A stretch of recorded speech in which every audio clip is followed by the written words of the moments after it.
Hey, it's Mazzy, and I'm here with John from Birmingham, England, right? That's the place you're from. Uh, That's he's right. he's one of my favorite soul experts in soul and R&B and Latin music, and uh, we kind of have done a few collaborations. We did a Prince one. That was probably the only really soul thing we've done. He has. I'll put a link below to his channel. He's done some great things with Headley of the what do they call it? The pub, the Yeah, the Vinyl Community Pub Jukebox. That's right. bring in a guest and they pick two songs each. My day was three songs for a quarter. Now I don't know. It's like $1 or a pound for two songs or something. But this is basically a soul therapy, and it's sort of a hybrid of a therapy session. Maybe I don't know if that's for me or for you, the therapy session, but it's more like a whack a soul, really, because I'm going to go through here and now. I'm sitting back instead of close up because I need to sort of be mobile here. Now, just to let Headley know, excuse me, John Headley. God, I'm in the pub. I haven't had a beer. We, So we, we're clearly interchangeable. There you go. exactly. So like, I have 7 cubes of soul records. Okay. When my buddy Coleman passed and I got his collection, I literally doubled my soul collection, and I kept some things I wanted. Um, so I'm not as deep as John here, but I thought I'd just randomly pull some things and let him talk about what he knows about the records, the artists, the music, the labels. And so the last 3 cubes down here are not soul. Those are international, basically non-English speaking records. International, basically the whole world is international. So when you say world music, everything's world music, right? Well, So I'll be honest. I'm just hoping that get through this without it being a car crash. That's all I'm hoping for. Anything better than a car crash is a win today for me. So well, you just uh, John just got back from spending a little time in Las Vegas and driving through the desert. Was it Palm Desert down there? Did you go to Joshua Tree? yeah, we went through Joshua Tree. Yeah, fantastic. Graham Parsons. Did you go for Headley? Take a picture of the cactus, something? I should have done. Yeah, no. It was as I say, it was a U2 themed trip. You see, Mazzy. So that was the deal. So Oh, okay. Well, maybe I should have pulled Rattle and Hum in. oh no, not that one. No, okay. No, that one. Right, go on in. Okay, Far so away. I'm just gonna. Well, I can't go there. Okay, just gonna start here. Do one at a time, and we'll go as long as we feel like going. Oh, the Chambers Brothers. There's time. Man, yeah, yeah. So that is a tune, and that's a bit that's obviously late 60s, and it's that mix. So what year is it? 68, is it something like that? 68. 68, right, okay. So it's that mix of soul and rock, isn't it? Obviously a mixed race band, so black and white musicians, as you can see there. But the title track is an absolute monster. So I can't hear you, Mazzy. What was that, sorry, mate? I'm sorry. It's amazing. The drummer's the white guy, really. Is that right? I didn't know that. I didn't know that. But no, a brilliant track. It sort of sits alongside some of the other sort of soulful rock bands of that period. You think of Sly and the Family Stone, again, another mix of races there as well. Much funkier, but again, it all sort of into that sort of melting pot, isn't it? Brilliant record. I think it's probably the only Chambers Brothers album that I've got. Yeah. This is produced by David Rubinson, who was in San Francisco, who was a house producer at Columbia. Obviously, the next year he would produce Santana, the first Santana album. Um, yeah, but they do Curtis Mayfield's People Get Ready. I think this is the first time I ever heard People Get Ready. I got this for a junior high school 8th grade graduation present, this record. Not this copy. I found a copy from with a hype sticker, but I love this record. Midnight Hours on here. So, And so that's not out of Coleman's collection. That's out of your collection. yeah, but this isn't my original. I did have an original for years and years, and I can't remember where I found it a couple of years ago. This version with the hype stick, and which is much cleaner than mine, because mine was literally from '68. And even though I take care of my records, it was just well played. Um, I always think that when I hear the title track on the radio, it still sounds strange today. Them shouting time in the background. It sits. It doesn't sit naturally along the other stuff from the era. It's quite a quirky tune, but it works so well. Great tune. And the long version, which goes like 8 minutes. Yeah, it is. Yeah. This led to, and you probably speak to this better than I can, like the Temptations doing Psychedelic Shack and all that. Was that around this time, or was that six? Yeah, so yeah, a little bit later. So it's just sit alongside that psychedelic soul sound. It's perhaps a little bit more rock sounding than the psychedelic soul, but yeah, it's that mix of fuzz tone guitars, soulful vocals. You know, the whole Norman Whitfield production sound. It sits nicely alongside that. But yeah, really nice record. Great. Okay, here we go. Oh, okay, right. So the Jackson. So that's a massive record, isn't it? All right, there's a picture of Coleman on the back. So that's one of Coleman's. So right, I don't know what's your thoughts on Michael Jackson? Are you a fan? I'm a fan. I'm not a big fan. I could take them or leave them depending on the mood I'm in. This is nice because it's a promo copy. Right, right. But But when I'm in the mood, I enjoy it. But I almost like the Jackson Fives more, you know, like ABC and the later Jackson. Yeah.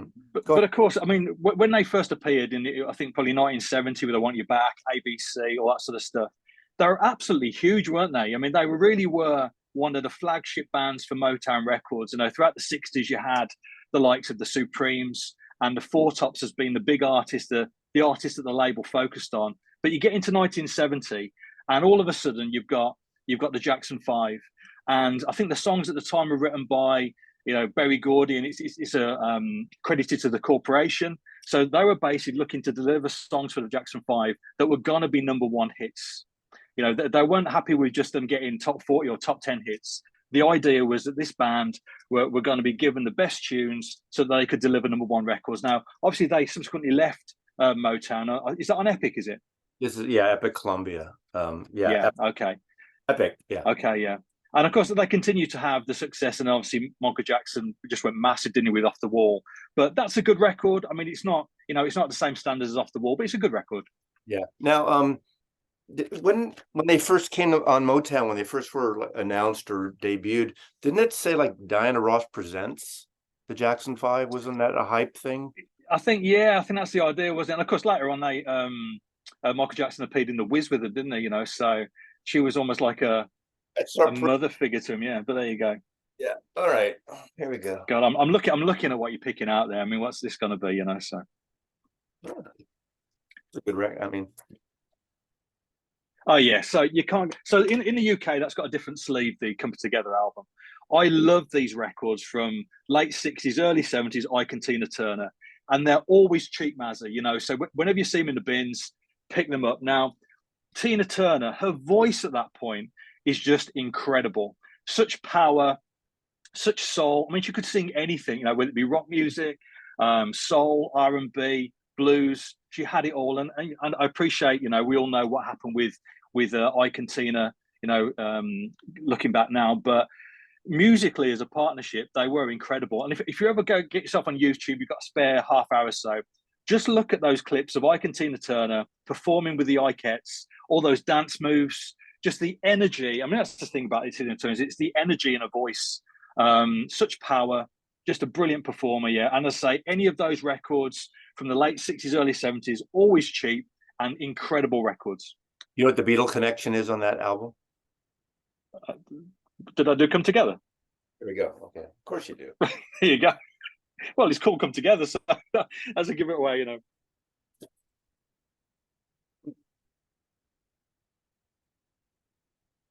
Right, okay, Mavis Staples. Now, hands down, my favorite vocalist. I love Mavis Staples. I mean, even now, I mean, her voice has changed over the years. It's a lot deeper now, but she has the church in her voice, doesn't she? She's a gospel singer. And you just think about the music that she's made over the years, whether it be with the Staples Singers or on her own. She made a couple of great solo records for Stax in the late '60s, which are beautiful soul records. But you get into the '70s, she records with the likes of Curtis Mayfield. The Staples Singers actually recorded Curtis Mayfield in the mid-'70s. They put out the soundtrack to Let's Do It Again. I think the start track was the #1 song for them at the time. But then you get into the '80s, music changes again, that sound. And late '80s, she records with Prince. Prince produced 2 albums for her. And then you get into the 2000s, and she worked with Jeff Tweedy. And now, is that a Jeff Tweedy record? Is it? This is Ry Cooder. Ry Cooder produced this one. Cooder. Okay, yeah, that's a Ry Cooder record, yeah. So, but she's kept things fresh. She's kept working with the right people, and just an incredible voice. She's still performing today. If you get a chance to see Mavis Staples, do so. She's still just an incredible presence, a brilliant voice. You know, this decade of music, the last 10, 12 years, I'm in love with, aside from the other stuff, because it's more, not that it wasn't, but it was more social than ever. More, I mean, on a couple of records, there's Gordon Parks photographs, who directed Yeah. Shaq, photographer, the little black kids looking through the gate at the white kids playing. And I mean, you can tell this. I mean, it opens up and down in Mississippi, but I like, she's interesting. She also, I forgot who else produced one of her records. Anyway, the last 10 years. Anyway, I love them. I pick them up, you know, sight unseen. And there was an actual record that came out of a recording from years ago, I think at the barn with Levon Helm. That's actually not bad too. That's right. Yeah, that was. I think that was the last release to come out, wasn't it? But the first sort of release of this sort of renaissance from the mid 2000s was called "You're Not Alone," which was I say produced by Jeff Tweedy. I saw her on that tour, and I mean, the songwriter, and that's the thing, you know, she had the right songs, the right production sound, the right band with her, and it really gave her a new lease of life. And I think those albums have all followed that. But yeah, the Staple Singers, just incredible. Yeah, great music. Okay, we just mentioned this person, but right, yeah, Donna Ross. Now you're talking, Mazzy, because that is a soul record, but it's a disco record. Now, this is an interesting story because obviously produced by Nile Rodgers and Bernard Edwards at Chic. Now, they had all these massive hits in the late 70s. There you go. There's the full gatefold. Fantastic. They had all these. Francesco Scavello, I would pronounce it. This famous Italian fashion portrait photographer did the shot. That is a great sleeve. It's a great sleeve, isn't it? And she autographed it there. Wow. Look at that. That's no. Right. Okay. No. So let me talk. So basically, Nile Rodgers and Bernard Edwards had all these wonderful hits with Chic, producing for the likes of Sister Sledge, Sheila B. Devotion, and in the late 70s. And then you get to 1980, and there's a backlash against disco. You've got the whole disco sucks movement.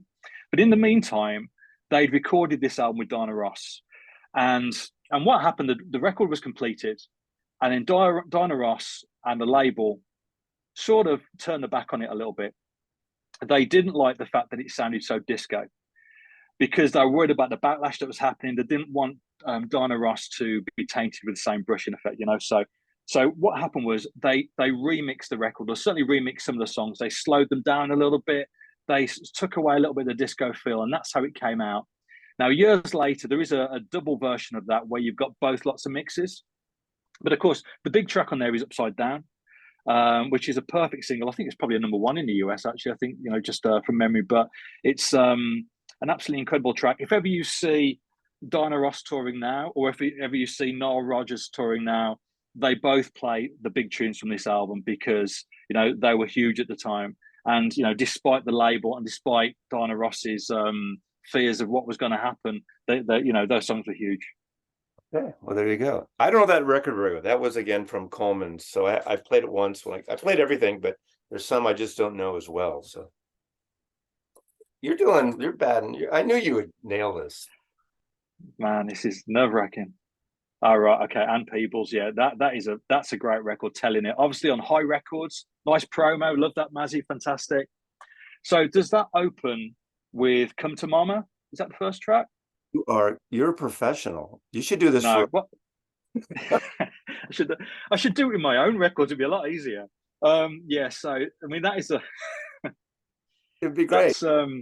Yeah. So that's obviously produced by Willie Mitchell.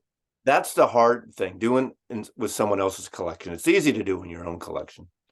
It is, yeah. So obviously produced by Willie Mitchell for Hi Records. So you think about Hi Records, it's Al Green, it's Syl Johnson, it's Ann Peebles, and she just, I mean, she had an incredible voice. All of the records that she put out in the 1970s. You know, she was a songwriter as well, so she wrote many of the songs with her then husband, Don Bryant. who also recorded for the label as well. But those 70s and Peebles records are pretty much faultless. She's got real attitude to her voice. That's what I like about her. She's got a real presence.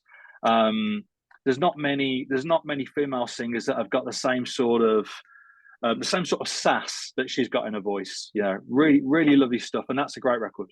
And most people who don't know, well, if you just mention that one song, "I Can't Stand the Rain," that's the one that, I mean, that's the one I knew before I knew anything else by her. But again, these three, I think three of these records I got from Coleman, and I put them on. I had never heard the whole albums, and I played these like for a month straight, like a lot, because it's like Al Green with someone else singing, basically all the same musicians and everything for the most part. And oh, it's so great. So such It is, yeah.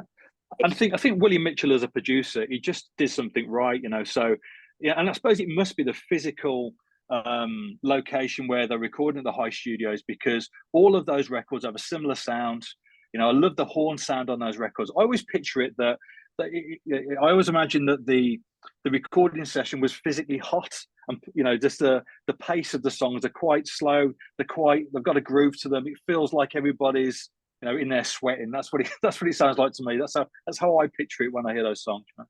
It's beautiful. Now, this one might be a stumper, but knowing you, I think you got it. And this is an interesting choice. I'm surprised I put, well, you know this record? I don't have it. What is it? Okay. It is the Northern California State Youth Choir, director Edwin R. Hawkins. Okay.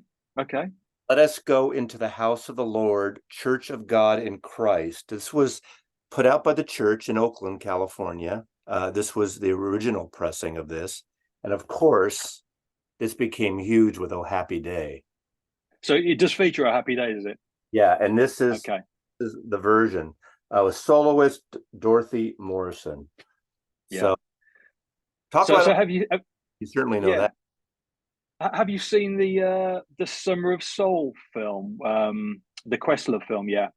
So obviously they feature in that, and obviously the solo there, the vocal is just beautiful. It really does. I mean, that's a great documentary, isn't it? The Questlove documentary that came out, was it last year or the year before? But the Edwin Hawkins singers really feature in that, because there's obviously the big gospel feel to the whole proceedings, and yeah, it's a lovely performance of "A Happy Day" in that film.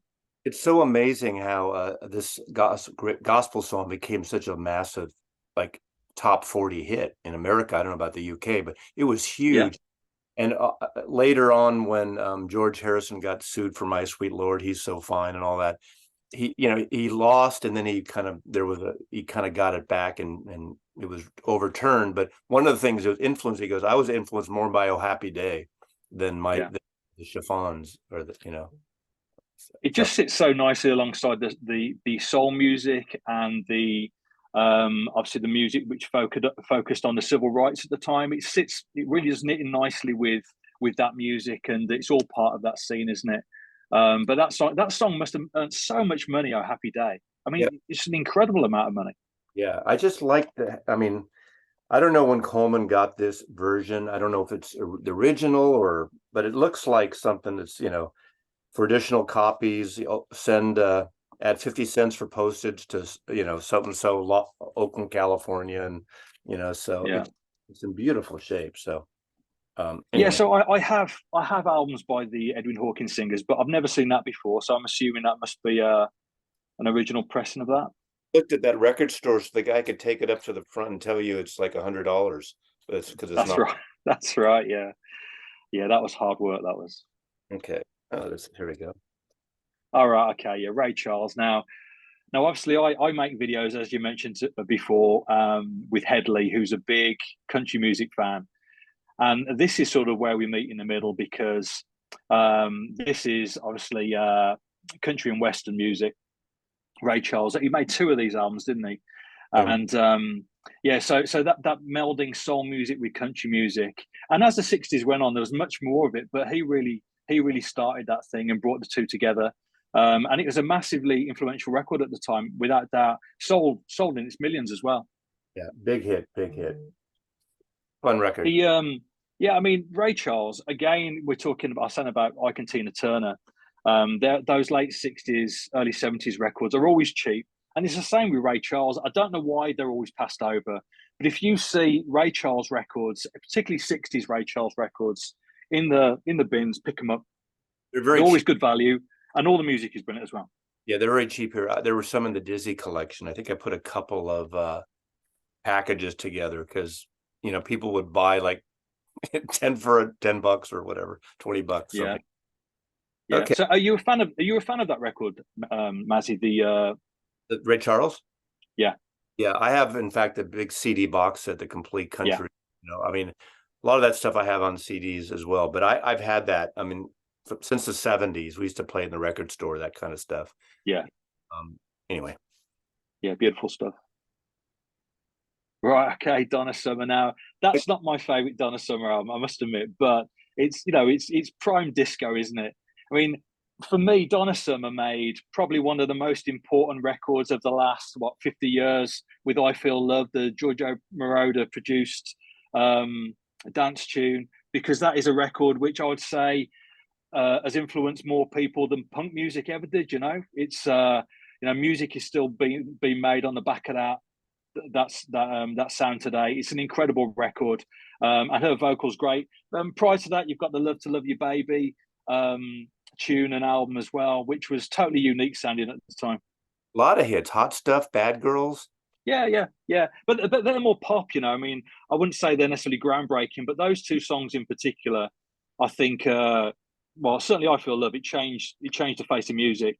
And she had a great voice. I mean, I went to see Giorgio Moroder play a few years ago now, just before the pandemic. So, and he basically finished the set with his band playing her version of MacArthur Park, with a big video screen of her singing it behind him.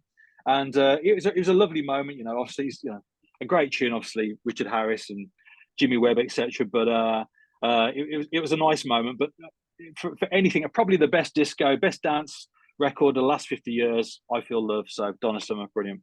Huge record. My buddy worked for Polygram then when I worked for ABC, and I was getting some of those promos. That is a later pressing. I think when I did my 95 purge, those originals went away, promos, unfortunately. But I'm getting like a good stretch doing this, a little workout here. So you're limbering up. Yeah. Right. Okay. So when talk about soul duets, everybody talks about Marvin Gaye and Tammy Terrell, quite rightly so. But Stax's answer to that was Otis and Carla. And this is a lovely record. I'm a really big fan of this record. The big track on here is "Tramp," which has been sampled to death. A great funky tune. There you go. Yeah, the nice hop stick on there. But what's nice about this record is the chemistry that the two have. Not in a romantic sense, but you can clearly see that the two are absolutely loving it. I think it's perhaps cut over a couple of days, I suppose. So it had been made very quickly, but it's just got a great vibe to that album. I'd put that up alongside any of the Tammy and Marvin tunes. I'm a big fan of Otis's voice. Obviously, probably one of the greatest ever soul singers, one of the greatest ever vocalists. I don't know, but yeah, a really nice record. Perhaps seen as a bit of a novelty because it's a duets album, but it's better than that. It's funny. I need to read the liner notes, which I've never read, because it's from the U.S. Senator. And I remember this guy.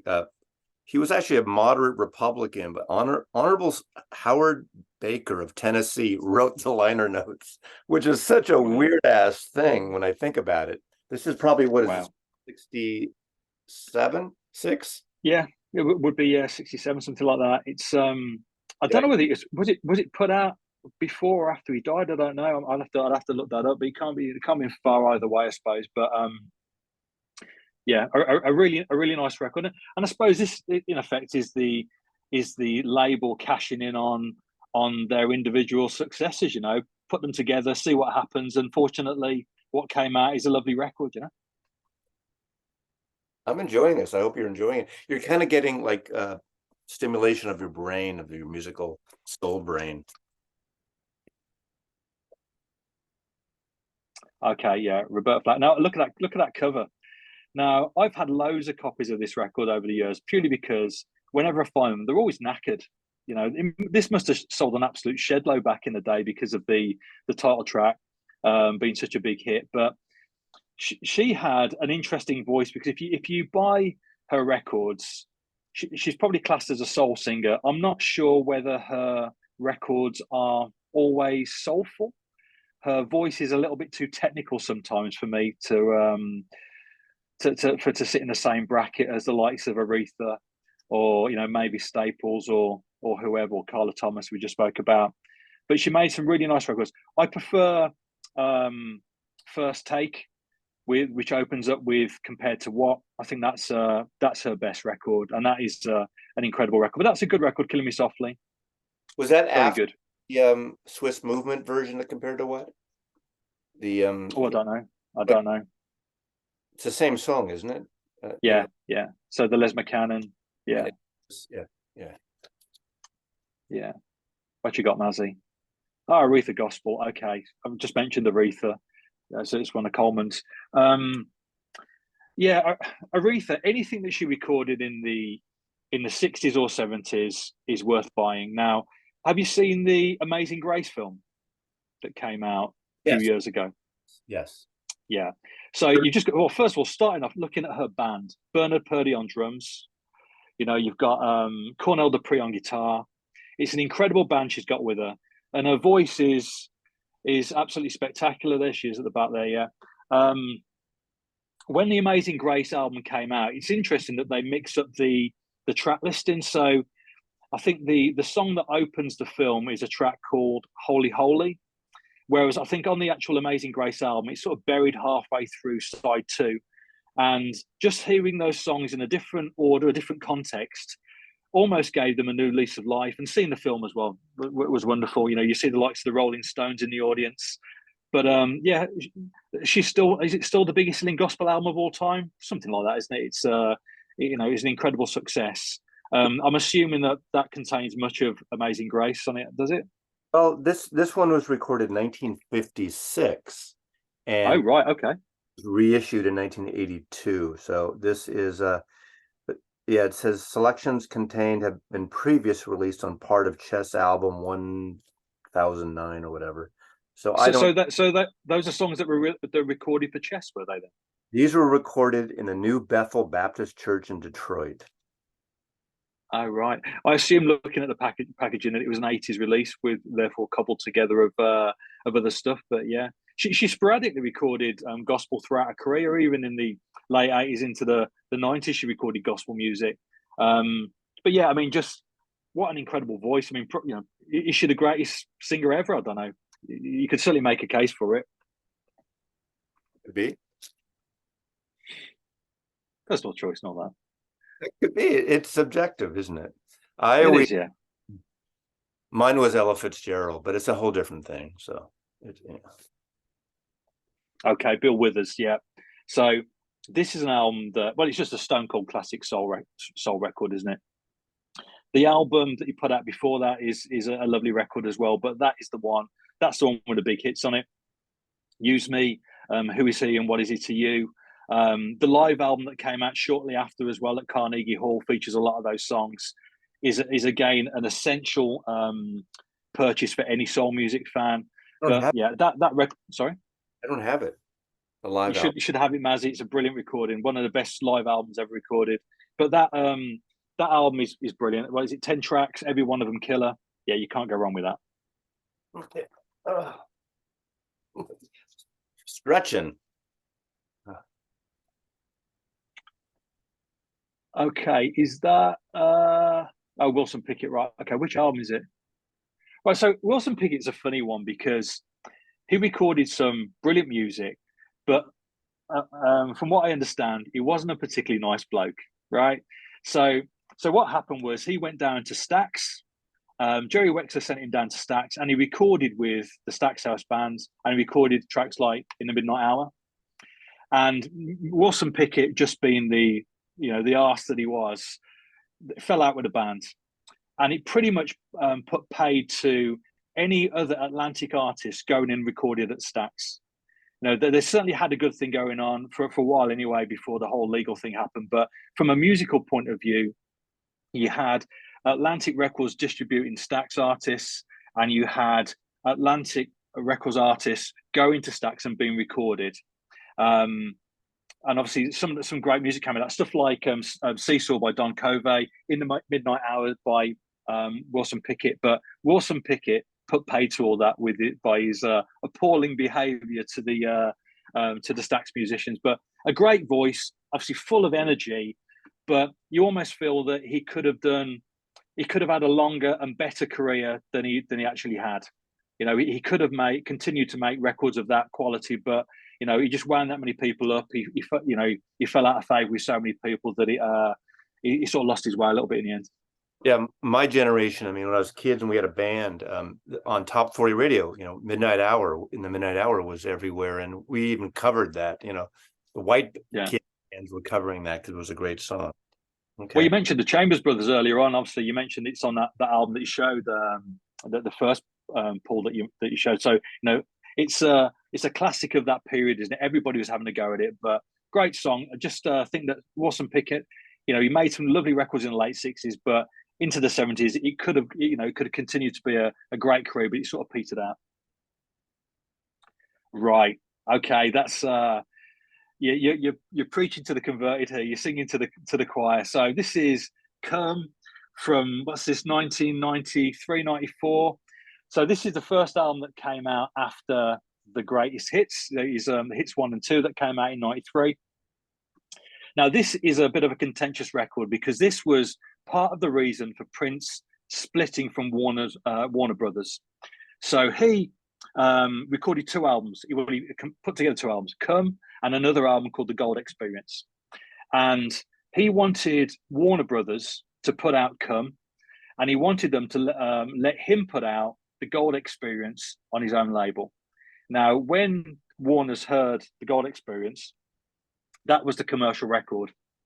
You know, there's a few uncommercial songs in there, you know, but it had the big hits on it. You know, it had The Most Beautiful Girl in the World. It had Dolphin and such like. And what he was asking them to put out was this album, Come, which is, you know, it's all about sex. The whole album is about sex, as you would imagine. It starts off with a 10-minute track called Come. It finishes with a song called Orgasm. You know, you've got an idea, and it goes on various sort of tangents along the way. You know, it's a brilliant record. Now, my theory with Prince is that every few years he would record something a little bit darker. So, you know, in the early 80s, he put out Dirty Mind. And then we get through to 1987, he recorded the Black Album, which was eventually pulled. He put out Love Sexy instead, you know, the ultimate, you know, positive record. And then about 7 years later, he's trying to put out Come, which is another quite a dark record. It's got some pretty dark themes on it, but a brilliant record, one that's often overlooked, should have sold more than it did. And yeah, that's a nice copy. Quite an expensive record that is now, Mazzy. That was also a Coleman. It's the only European. Yeah. It never came out in America and Europe, or never was pressed. Right. Yeah, CD era. Yeah, the title track on that is just incredible. 7 minutes of soul funk. What a band! You know, what a band! You know, just 4 incredible musicians. They were the Stax house band for years, and they all went on to, you know, make interesting music outside of the MGs as well. But yeah, that's a good record. It's sort of to the end of their run as a 4-piece, but a good record. The title track's the one. If that fits nicely alongside the funk tunes of the time, yeah, Melting Pot's a great record. Right, okay, Gladys Knight and the Pips. Now, I can talk for hours about Gladys Knight because probably one of the most underrated vocalists going, and that's, you know, she sold a shed load of records. She's still touring now. I think she's about to embark on her farewell tour.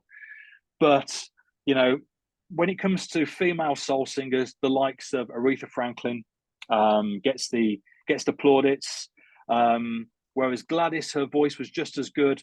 You know, such a great voice, such great feeling to her voice as well. She could sing anything as well. She had that attitude in her voice as well. It's like, you know, songs such as I Heard It Through the Grapevine. So she had the initial hit with it. I know she didn't do the first version, but she had the initial hit. Her version is very different to Marvin's version, which followed it. Marvin's got that super soul delivery, super smooth soul delivery. Again, she's got that little bit of attitude, that little bit of sass to her voice. Now, I would argue that I Heard It Through the Grapevine by Marvin Gaye is perhaps the greatest soul song ever recorded. My wife would tell you that it's not even the best version of that song. Should go with Gladys every day of the week. What about Yeah, Clearwater? yeah, Credence or Smokey Robinson, whatever. But Gladys is a great version. But she deserves more plaudits than she gets. And interestingly, she left Motown and she went to Budder and recorded interesting stuff there as well. Obviously again, she's somebody else that recorded with Curtis Mayfield. Interestingly, a lot of those artists that left Motown ended up going back. So Diana Ross left Motown. She ended up going back in the late 80s. The likes of the Temptations, the Four Tops, they all went back for a period. Smokey Robinson went back to record an album with Motown. Gladys never did. You could see that she felt that she should have had more promotion. She should have been higher up the pecking order than she was at Motown Records, and she never went back to the label. But she continued to make great records throughout the 70s and 80s. Can you name one Pip? Now I've seen Gladys Knight and the Pip, right? In Vegas 20 years ago. Gladys Knight with one Pip, so I can't tell you a Pip. This is 1967. One is her brother, Merrill Knight, and then her cousins, William Guest and Edward Patton. Right, okay. No. Only thing you've been stumped tonight, so. No, so the Pips had hits in their own right as well. They put out albums in the 70s, just the Pips, the three Pips. I don't think I knew that. The Temptations, right? Okay, so what era is this? What year is that one, Mazzy? 64. Right. Okay, so is that David Ruffin on lead vocals there? Is it? Probably, I would assume. No, this is yeah. Well, yeah, Melvin Franklin, Eddie Kendricks, Paul Williams, Otis Williams, and David Ruffin. Yeah. So one of the greatest ever soul bands. It's interesting actually. So at this point, up until the mid 60s, they were pretty much overseen by Smokey Robinson. And what happened was that they put out an album called Get Ready. And on that album was a track written by Smokey Robinson called Get Ready, which the label expected to be a massive hit. And it was a reasonable size hit, but it wasn't a massive hit that they'd hoped for. They then put out a single called Ain't Too Proud to Beg, which was produced by Norman Whitfield. And that was pretty much the handing of the baton, because when Ain't Too Proud to Beg came out, it's a massive hit. The label pretty much shepherded the band towards Norman Whitfield at that point. And he then obviously developed their sound into that psychedelic soul sound, which almost sort of carried the label through into the 1970s. So without Norman Whitfield and that change from Smokey across to Norman Whitfield, I'm not sure that the label would have fared as well as it did going into the new decade. But yeah, an incredible selection of vocalists there. I mean, just look at the names that you read out. And of course, as David Ruffin left, Dennis Edwards came in, Eddie Kendricks stepped up. Brilliant records. Okay, I'm going to close out with a 3-pull, and these are going to be the final 3. See, whack-a-moles do keep me in shape. 2, 3. Okay.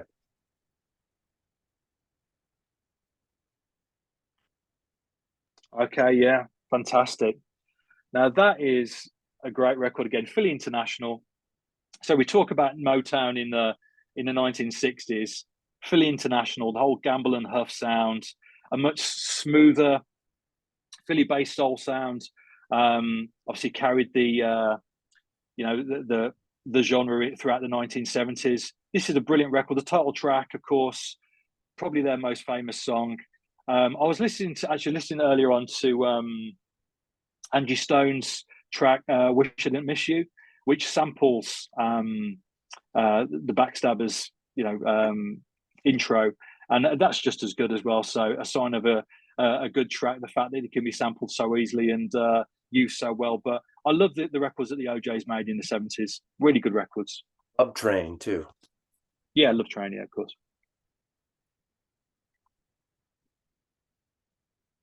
The Isley Brothers, yeah, another band that had multiple stages to their career. They had big hits in the 50s, 60s, So that and the jump from labels as well. Obviously, they put out Shout, which was a big hit. Twist and Shout. Obviously, there's the Beatles connection, of course, Mazzy. Obviously, This Old Heart of Mine was a big hit on Motown. But then they eventually obviously set up T-Neck. They won a Grammy in the late '60s with "It's Your Thing." I think they were only Grammy that they won for an actual record. And then you get through into 1970, and you've got this interesting situation. So they start off as a doo-wop group, and then in the 1970s, the younger generation of Isleys start coming through, and they add a more of a rock sound to the band. So again, that carries their career into a different area.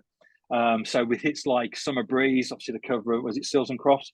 That Lady with Ernie Isley's first tone guitar all the way through. Wonderful. And they just had this run of records, and it just kept developing the sound.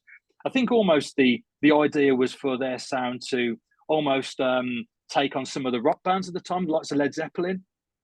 But you know, it's a very soulful sound, but incredible stuff. They're still going today as well, the Isley Brothers. Well, our final record, we're going to finally, with all these Beatle connections we had, we're going to have a Rolling Stones connection, and it's an obvious one, literally in the title, but right. So Mary Clayton and Gimme Shelter. So she sang backing vocals on the Stones original. So the story goes that she got a phone call. She turned up into this this recording session in the middle of the night to put down the what is it, the lyric "Rape, murder, it's just a shot away." Now she was heavily pregnant at the time when she's delivering this lyric at 2 o'clock in the morning or whatever, and then subsequently put out this album. Now for me, her version of "Gimme Shelter" is better than the Stones. whoa, It's an incredible vocal performance. It's got that wonderful breakdown in the middle with the wah-wah guitar. I don't know whether you've seen the film. Is it 20 Feet from Stardom? She's one of the obviously the vocalists which is featured in there, and she had a good career. Perhaps again deserved a bit more attention than she got, but certainly the album that she put out, is it called Southern Man? Around this sort of time with the cover of the Neil Young track on it is brilliant as well. That also got a version of Grandma's Hands, the Bill Withers tune on it. But yeah, lovely stuff. Really good vocalist. and that was this one. Yeah, that's the one. Yeah, and again, if you're a soul music fan, you don't have either of those records, pick them up. Yeah, these are great. I mean, obviously all the hits of the day. I mean, she did Bridge Over Troubled Waters, Tell All the People, the Doors song, Gimme Shelter, Country Road with James Taylor song. Yeah, I don't know which one I like better. I think both these are great, but I think I like this one. She does a good version of Steamroller on here. That's a good Yeah. she obviously funks it up more than James Taylor, but whatever. So God, you got like 99 point. You got everything except for naming the Pips. You got everything. Yeah. It's a weird thing actually, Mazzy, because waiting for somebody to pull something out of their collection rather than your own. I mean, if you grab stuff out of my collection, I've got more of a chance. I'm not saying I would know about it, but I've got more of a chance, So yeah, I would lose if you did this for me, and I had no way would I get it. No, not in your collection. Other people's collections maybe, but not yours. And that's why I appreciate it, because I love this music, and I don't have the deep dive, the knowledge of it, and it's really wonderful to have someone who knows it, teach me and the viewers here about these records, because they're just great records. It's the kind of record for me. I don't dig into the history of this stuff a lot, but I'll grab a record, I'll probably pull 5 of these now and bring them upstairs this afternoon and just blast them. And that's, to me, what makes it all worthwhile. So, Yeah. I think we do need more soul music in the VC. If you're talking about the vinyl community, I keep banging on about this. We need more soul and funk. I mean, a few years ago, there weren't many at all. In recent years, the likes of Nadine, Soul Disco, Craig, the vinyl record player, are showing more soul music and disco music, which is brilliant, but we need more of that. Yeah. I don't, I would show more of it, but I'd want like a wingman, because I don't know enough to talk about it. I know what I'd like. I know some of the songs, but I don't know the stories. And I think instead of just, showing 20 records or 25 records, whatever we showed today, to me, it's worthwhile having you talk about the music. So John, thank you. There's a link below to John's channel. If you like soul music, you got to subscribe to this guy. He's great. He's the fastest video maker in the West. He just goes through these records, and he does needle drops. I don't do that very often, so you can hear clips of the records he picks up that he's playing, which is really wonderful. So there you go. Thank you, Mazzy. That was fun. Thank you. Let's not do it again. Let's not do it again ever. Oh, gee, okay. Take care. Mazzy loves you.